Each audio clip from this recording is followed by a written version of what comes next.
Hey guys, Radical Reg here, and today we're going to be talking about buying brand new video games. This is going to be a somewhat follow-up to my last video called Why I Don't Buy New Video Games. I wanted to kind of follow up on some details that I missed in that video as well, so let's get right on to it.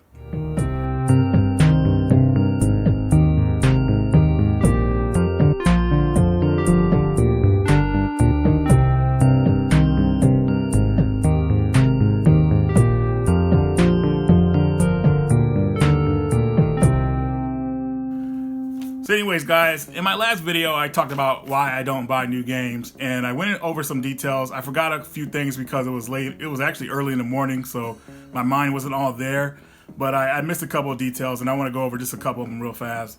As far as Resident Evil 7 Gold Edition, I talked about how the DLC is not on disc. That is true to some degree. Everything is actually on the disc except the DLC called Not a Hero, which I thought should have been on the disc when the Gold Edition came out. I thought it should have been embedded on the disc.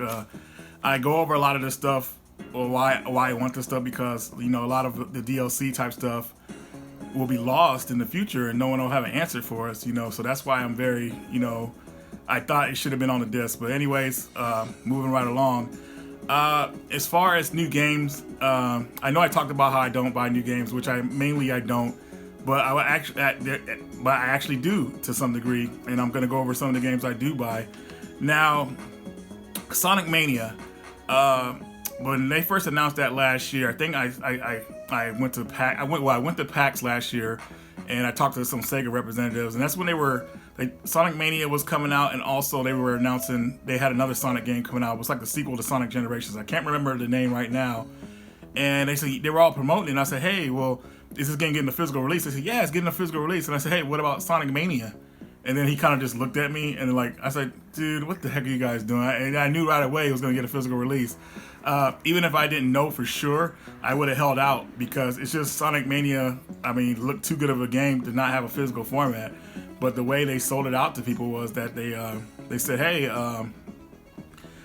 buy this collector's edition. And everybody was so happy with the way the collector's edition looked with the Sonic on top of the Genesis, and they just didn't realize that there's no game in there. There's a code for a game, but people fell for it. My good friend Marcus, a big Sonic guy, he loves the series. He doesn't really fall into that trap, but he couldn't help himself. He wanted to play a new Sonic game, and he bought into it, and he got the collector's edition, which looks nice, by the way.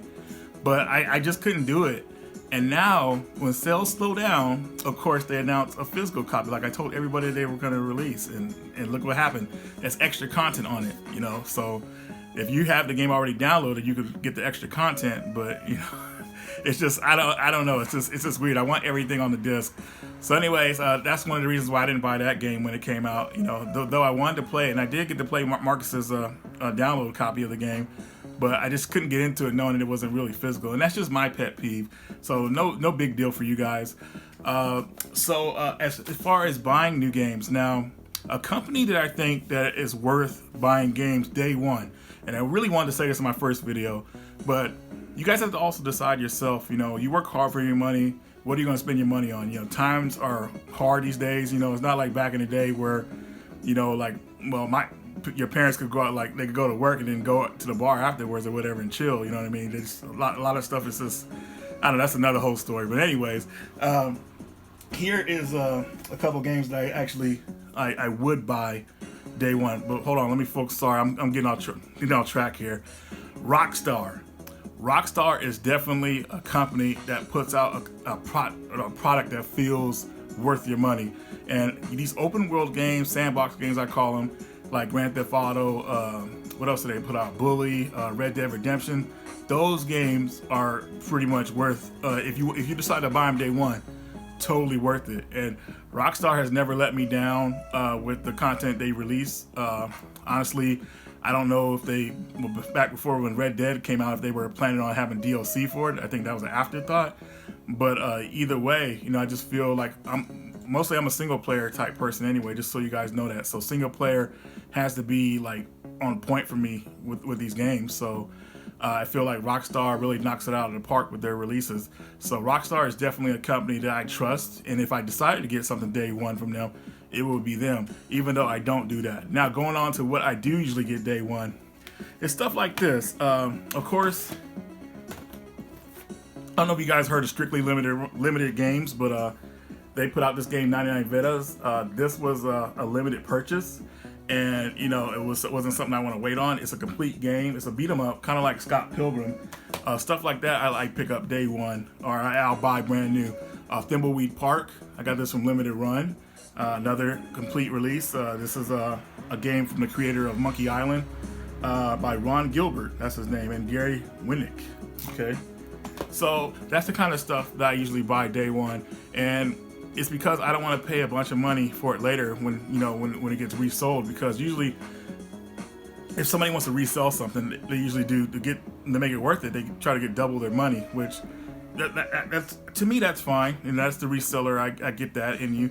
But scalpers, they're the ones charging a little bit way more than that, like hundreds, and it gets crazy. So those are the type of games I buy day one. Now, if you're into that type of stuff, like these limited releases, that's the kind of stuff I would say is worth buying day one. But as far as like new releases or commercial releases, I would say like by game stores, you don't have to get that stuff day one unless it's somewhat limited, I guess.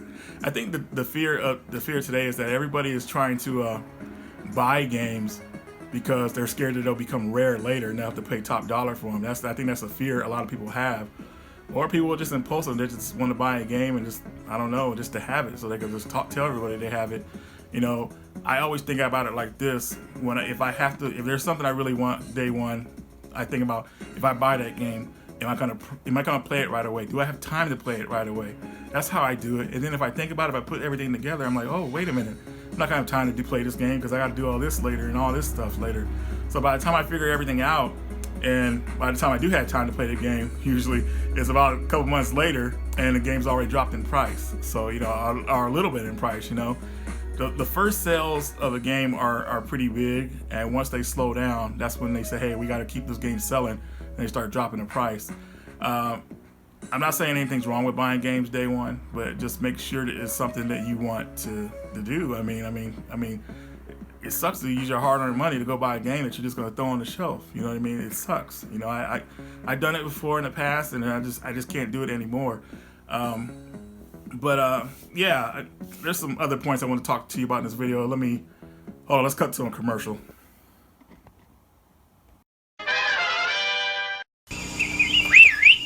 Hey, the Honey Nut Cheerios bee. You're not gonna tempt our tummies with a taste of nuts and honey.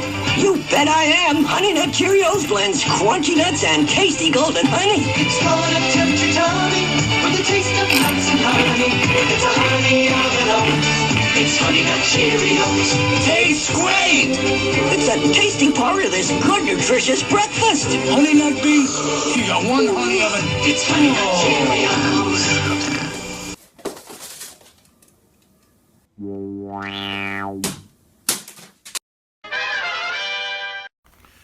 Alright guys, so other points I wanted to make in the video is that when you buy a new game as well, really look at it.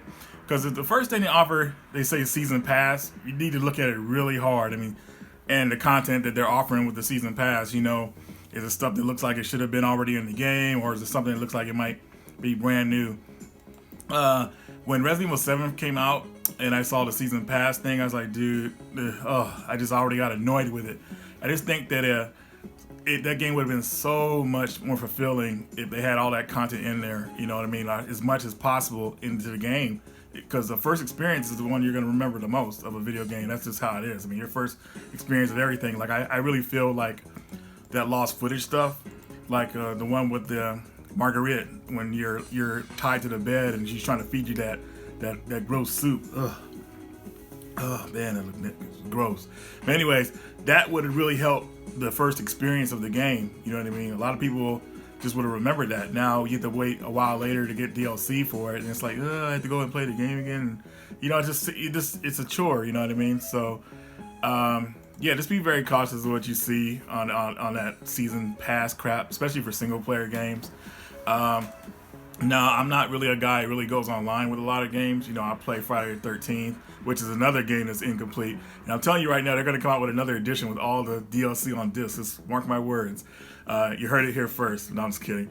But yeah, I'm not really the multiplayer type guy, so I don't know. It really depends on what you think your hard-earned money should be spent on. I really look at things, especially fighting games now, and I don't know, just that season pass of DLC characters. It's just really tough for me to bite it. I did recently purchase Marvel versus Capcom Infinite. Now, the reason I bought it was because they had the deluxe edition. They were selling it for $30, and I figured they were done with that game. No more stuff was gonna happen with the game because it flopped so bad. So I went ahead and bought it for that price. You know what I mean? That was kind of like close to a budget price. 20 would have been better, but I got the deluxe edition, which is kind of cool. And the thing with that game is they were lucky they didn't add a 4 to that, because that really would have hurt the series. When they use subtitle names for main games like that, it's like a saving grace in a way. Kind of like I don't know, what's a good example? I'm trying to think of something real fast. Like Resident Evil. Okay, so if Resident Evil 4, well, I guess that's a bad example. Sorry, give me a second. All right, I just thought of it. So back in 2008, Silent Hill Homecoming was originally supposed to be called Silent Hill 5. Thankfully, they did not add the 5 to it, because I like the game. I think it's great, but it should not have a Silent Hill 5 on there. It's just, it doesn't live up to the original games. You know, when you add numbers to games, they have to be better, surpass the originals. That's how I feel about it. So by not having the 5 on there was good, because it's not really, people will look at it differently in a way like, oh, well, at least it wasn't a main series type game or whatever. I don't know.